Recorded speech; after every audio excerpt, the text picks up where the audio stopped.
What's up, guys? Welcome back to the channel. I'm pumping the lake down today. It's not a lake, it's a pond. Down here in Florida, people use crazy lingo for like bodies of water. Oh, it's a lake. It's like it's a puddle. But anyway, doing the pond here today. Pumped it way down. You can see by the dock, it's way down.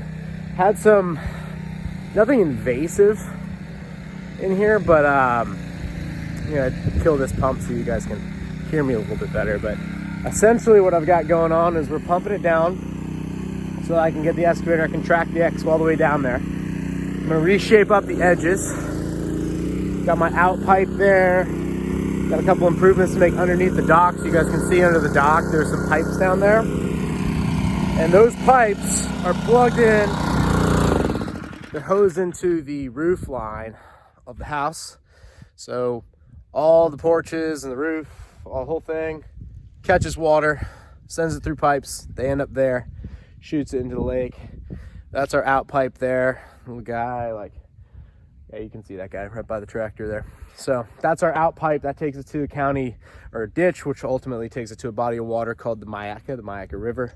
And from there it'll go out to the Gulf of Mexico. And that's in the event that the lake is at that, or the pond is at that level. It's not.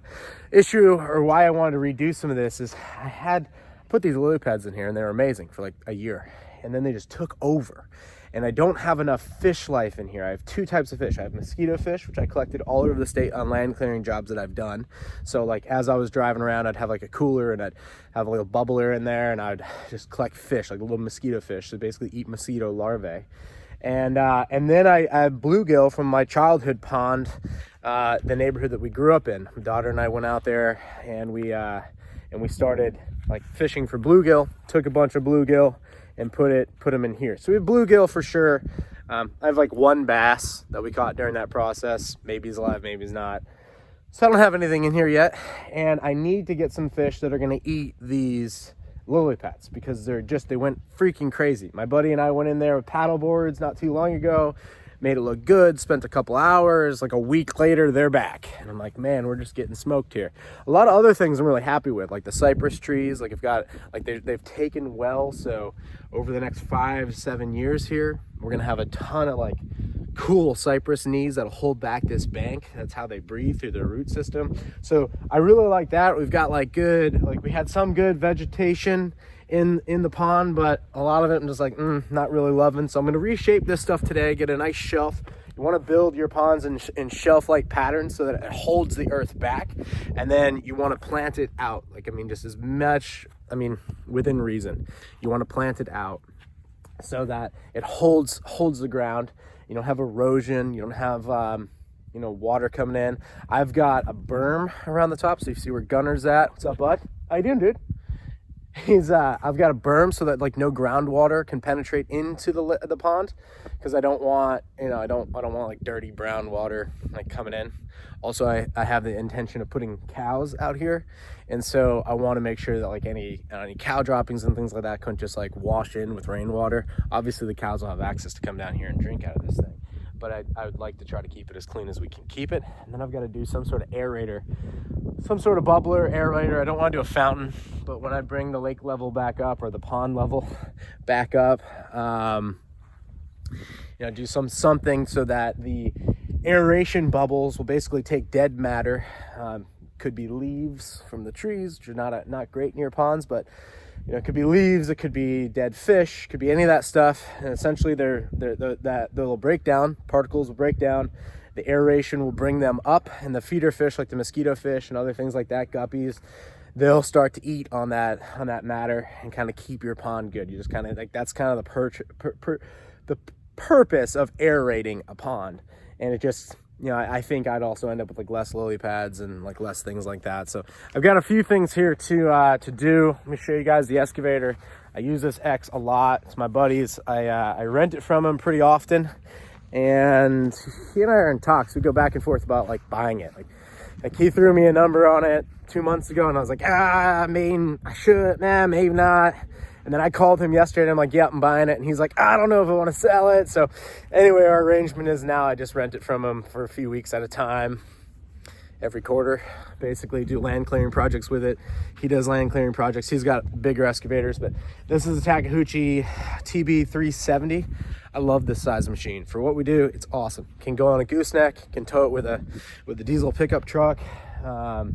It's just big enough to do stuff like this, and it's small enough to get in some tight areas. Like tomorrow we're doing some stump digging at a property that I brought the grinder out to yesterday, and I was like, nah, we're not grinding this. These stumps are sizable, and they're gonna put a fence in there. So it was like, all right, well, we want to get these things out of here. And for that, like for popping oak stumps, pine stumps, digging small ponds, drainage ditches, I just love this thing. Like, it's a great size. Takeuchi is interesting because, like, if you look at a 290, it's actually a bigger machine, so the numbers go smaller, the machine gets bigger on that class. Kind of trippy.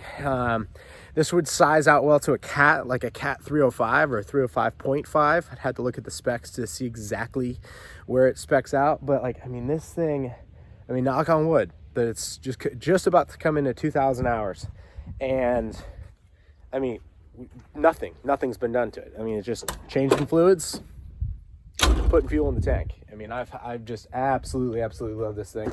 It's I'm a huge Mini X fan in general. I've had a few, but I'm looking to purchase something now, and I think the Takeuchi 370 is definitely a candidate, just because if it was a 280, 290, it'd be so much heavier to transport that I really couldn't legally transport it on a gooseneck. I mean, people do, but it would just be a lot to haul around. And like, this thing is light enough where I think it's 7 tons, so it's nothing. It's not light, but it's still like a really just decent machine, and it sips fuel. I mean, I've had it now for 2 weeks, and I just filled it up yesterday. So, I mean, obviously I haven't been running it every single day, but it just sips fuel. And got a thumb oversized bucket, which is good and bad, because the weight out there, like when you're in there, you're like, oh man, there's a lot of weight out there. You get a little bit more digging strength if we go with a smaller bucket. My buddy Chris and I were talking about it yesterday, and he's like, oh, you know what you could do, man? Because I told him I was gonna buy it. I was like, dude, I'm buying it from you. You don't even come pick it up. I'll just buy it. And he's like, you know what you could do? You could put a smaller bucket on it, and like, it'll give you more digging strength. I'm like, cool, awesome. So don't need to come pick it up. He's like, well, I mean, I'm not sure if I want to sell you shit. I'm like, all right, you know, keep going back and forth. I actually bought the tractor from him, and that was a wonderful purchase. That's just been a huge blessing to us. It's really taken us like the next level, and I do so much stuff with that tractor. Like, that's a 74 horsepower Kubota. He had it for 500 hours, was doing some batwing mowing. His business moved into more direct strip and clear land clearing. I helped him get going into forestry mulching, and we do some lead generation for him, and he's just like, he took that and then really turned it into a strip and clear operation. He's got roll-off dumpsters. He's set to do $2.5 million in revenue this year, so he's just absolutely killing it. He's come a long way from like when he showed up to buy an old piece of forestry mulching equipment from me, and he's like, well, I see your Instagram videos, and like, look, man, I just want to make sure, like just tell me the truth, man. Like should I be doing this? You know, this. I was like, look, I will help you get rocking and rolling. And I think it's been like 5 years now, and he's crushing it. I mean, showed up originally with a Bobcat 70 or Kubota 75, and put a forestry deck on that thing, and then he got a mulching head after that. And then he got into doing strip and clears. Then he bought the Kubota. Then he bought the Takeuchi.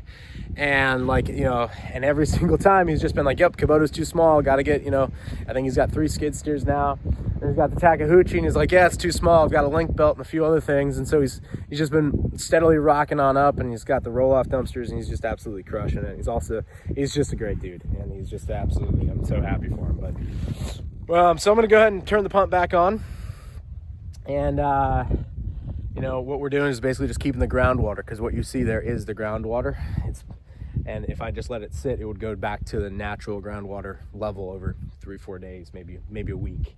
So I'm gonna go ahead and shape this up, and then, you know, figure we're gonna put a mango tree here, because I really I want to make this more of like a cool little peaceful oasis. I built the dock a little oversized to do some like calisthenics on and things like that. So, and it looks kind of weird now with the lake or the pond. Man, Florida's really got me. It really got me. It's a lake, man. This thing's like 100 by 100. Like it's a puddle. But and I think over time I'm gonna expand it out, kind of build like a finger to the lake here, and then like an additional finger to the lake or the pond. Goodness, out here, just to kind of give it more visual. I think this thing takes up less than a quarter of an acre now when it's full, and it would be nice to have it bigger. Like, it would be nice to have it bigger. Originally, I thought I wanted more grass area, and I do, but at this point, I'm like, yeah, I don't have more grass than I need, but I'd like more water relative to grass. But I wanted like maximum grass for the animals, like to graze, you know, cows and things like that out here. So anyway, I will catch you guys on the next one, and until then, see you in the comments.